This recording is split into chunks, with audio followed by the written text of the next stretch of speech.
Hausleiten bei Waging. Eine kleine Werkstatt ist der Anziehungspunkt für die ganze Region. Auch Burgi Daxenberger aus St. Georgen hofft, dass Ludwig Perschl ihre 40 Jahre alte Maschine wieder zum Laufen bringt. Grüß dich. Darf ich zu dir reinkommen? Du darfst reinkommen? Ich hätte meine Maschine dabei. Schau her. Kein Problem. Ja, die funktioniert. Die geht, wenn ich so wie wenn man zurückspult, dann dreht es doch auch laut durch. Aber geschnallt und gestunken hast du nicht. Nein, Dann nichts, ist aber da es ist vielleicht nichts. gegangen. Du, weißt du was? Jetzt schauen wir halt einmal schnell rein und dann kommt es gleich auf. Der gelernte Nähmaschinenmechaniker weiß, wie er es anpacken muss. Er hat schon viele Maschinen gerettet, die andere längst zum alten Eisen getan hätten. Mit Gewalt darfst du nichts mehr tun, weil bricht was an, dann kriegst du nichts mehr, weißt du? So, Jetzt. weißt du? Der Rärm ist da drauf auf die Motor. Und die kann ich aber da nicht hinten fahren, jetzt muss ich den Motor raus. Ah, okay. Da ist es mir lieber, du wartest irgendwo eine Viertelstunde. Dann Geh kannst- Runden spazieren. Dann kannst du vielleicht fertig sein. Also, fertig dabei? Kannst du, Diesmal lässt sich der Riemen schnell austauschen. Obwohl es die Hersteller nicht mehr gibt, hat der 84-jährige Ruheständler viele Ersatzteile noch selbst oder weiß zumindest, von wem er sie noch bekommen kann. die Teile habe ich eigentlich fast alle da. Kriegt man aber fast nicht mehr, weil Pfaff gibt es ja nicht mehr. Aber die haben da Späßchen, die haben eine größere Werkstatt, da kriege ich aber nur was.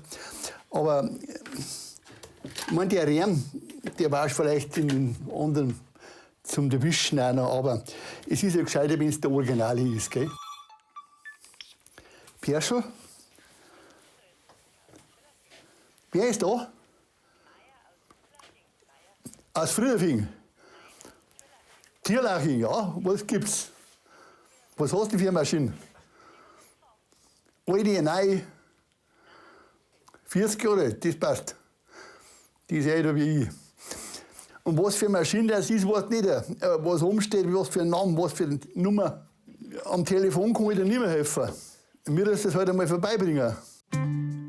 Bei Ludwig treffen 65 Jahre Berufserfahrung und seine unermüdliche Leidenschaft, anderen zu helfen, zusammen. Für Gottes Lohn hat er nicht weniger als 1400 alte Maschinen für Afrika hergerichtet. Das Simbabwe-Hilfsprojekt von Rosa Blank aus dem benachbarten Otting hat er jahrzehntelang maßgeblich unterstützt. Die hat ja alle 3 Monate einen Container gehabt. Zum Fortschicken, Krankenhaussachen, alles mögliche, nicht bloß Nähmaschinen. Sagt, die kommt dann Himmel, was die da hat für die anderen Leute in Afrika. Sag ich, wenn es einen Himmel gibt, dann kommt die auf. Weißt du, ich nicht, weil ich habe ihr gerade geholfen. Wenn noch einen gerufen haben, dann hilft mir nicht. Wenn noch daherkommt und sagt, du, das muss billig und schnell gekriegt sein, mag ich nicht. Ludwig hat schon 1961 als junger Mann am eigenen Leib erfahren müssen, wie wertvoll Hilfe ist. Da war ich knapp 18 Jahre. Da habe ich gemeint, 2 Kerbens. Waren wir jung und gesund und dumm. Aber es war einfach schön. Wir waren begeistert und wir haben uns frei gehabt, wenn wir auf Rippertingen gefahren haben, ein Stanzen oder das Fingerhackeln oder das Angeln. Und da war es auch lustig. Doch von heute auf morgen verändert sich alles. Bei einem Motorradunfall wird Ludwig schwer verletzt. Die Fraktur, die war offen.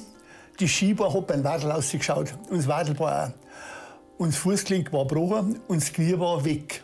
Dann war ich bei der Untersuchung und dann hat der Doktor gesagt, es war ein Professor in Minger, die Möglichkeit einer Verschlechterung ist größer als die Möglichkeit einer Besserung. Dann habe ich gewusst, dass ich was anderes tun muss.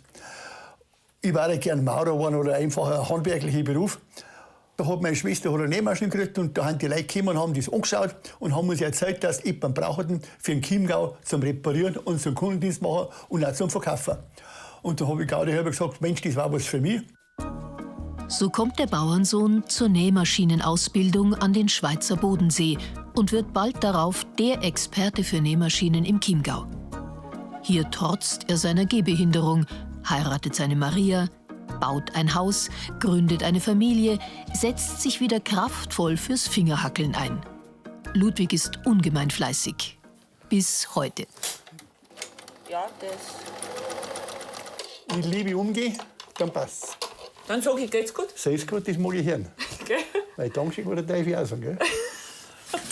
Das habe ich jetzt auch noch nicht Ja, gehört. wisst schon, eine gute Freundin bist von meiner Tochter. Ludwig will sein Wissen weitergeben, auch an Enkel Thomas. Und wieder auf ihm umdrehen. So, geht schon.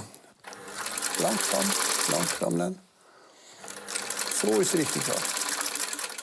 Selbstverständlich ist Tochter Regina auch in die Nähmaschinenschule gegangen. Ich kann halt ein bisschen, was der Papa mir beigebracht hat, kann ich machen. Genau.